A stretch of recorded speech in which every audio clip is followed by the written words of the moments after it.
Paano kung ang dating kontraktor napunta sa pag-aalaga ng baboy? At paano kung sa gitna ng sakit, outbreak at hirap sa pagbababoyan, may isang simpleng bagay na nakatulong para manatiling malusog ang kanyang mga alaga? Habang maraming namatayan ng baboy sa kanilang lugar, bakit siya ang isa sa mga nakaiwas? Ito ang kwento ni Rolando, isang simpleng pamilya na unti-unting bumubuo ng mas magandang kabuhayan sa tulong ng tamang pag-aalaga at ng atovi. Dating kontraktor si Rolando, sanay siya sa trabaho, proyekto at pagiging abala araw-araw. Pero nang lumipat sila ng tirahan kasama ang kanyang pamilya, unti-unting nabawasan ang oras niya para makabalik sa pangongontrata. At gaya ng maraming pamilyang naghahanap ng dagdag pagkakakitaan, naisip nila mag-asawa ang isang bagong paraan para mabuhay, ang pag-aalaga ng baboy. Hindi man ito ang una nilang plano, pero minsan, doon tayo dinadala sa oportunidad na hindi natin inaasahan. Sa ngayon, may alagang 30 heads na patabaing baboy si Rolando. Bukod pa rito, may 23 heads pa siyang pinapaalaga sa kanilang kapitbahay.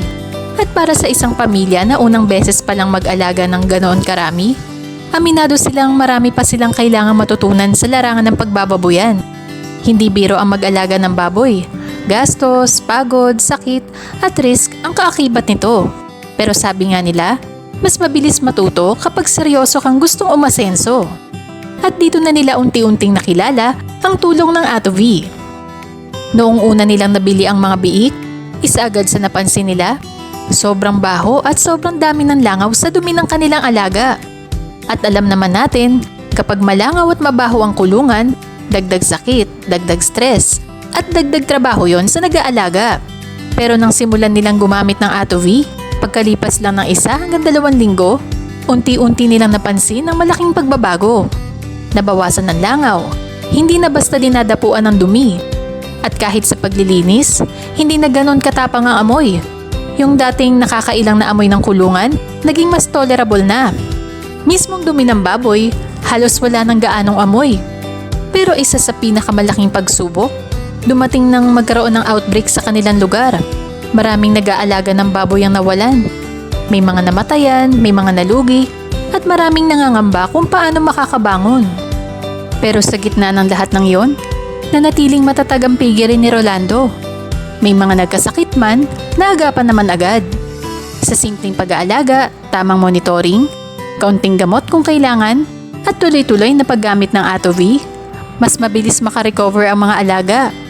Yung dating matamlay, mabilis bumabalik ang sigla, nakakahabol agad.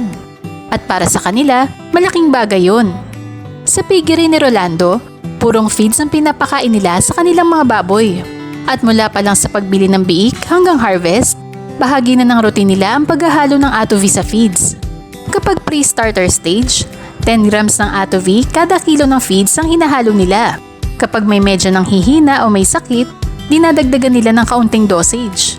At kapag bumalik na sa normal ang condition, mga 5 grams kada kilo na lang hanggang sa paglaki.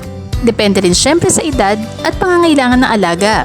At ayon sa kanilang obserbasyon, mas magana kumain ng kanilang mga baboy. Mas maliliksi, mas makukulit, at mas maganda ang overall condition.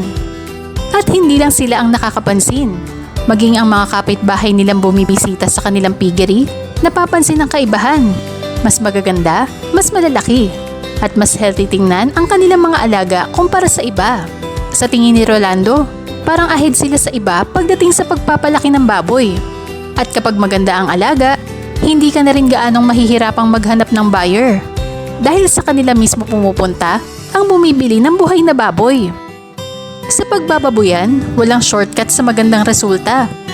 Kailangan ng sipag, tiyaga, tamang alaga at tamang suporta para sa kalusugan ng ating mga alaga. At para kina Rolando, isa ang atovi sa naging katuwang nila para mas mapanatiling maayos, maliksi at mas matibay ang kanilang mga baboy. Kung isa ka ring hog raiser na gustong mas maalagaan ang iyong alaga, subukan mong alamin kung paano makakatulong ang atovi sa iyong farm journey. Atovi, para sa mas healthy at mas maayos na pagpapalaki.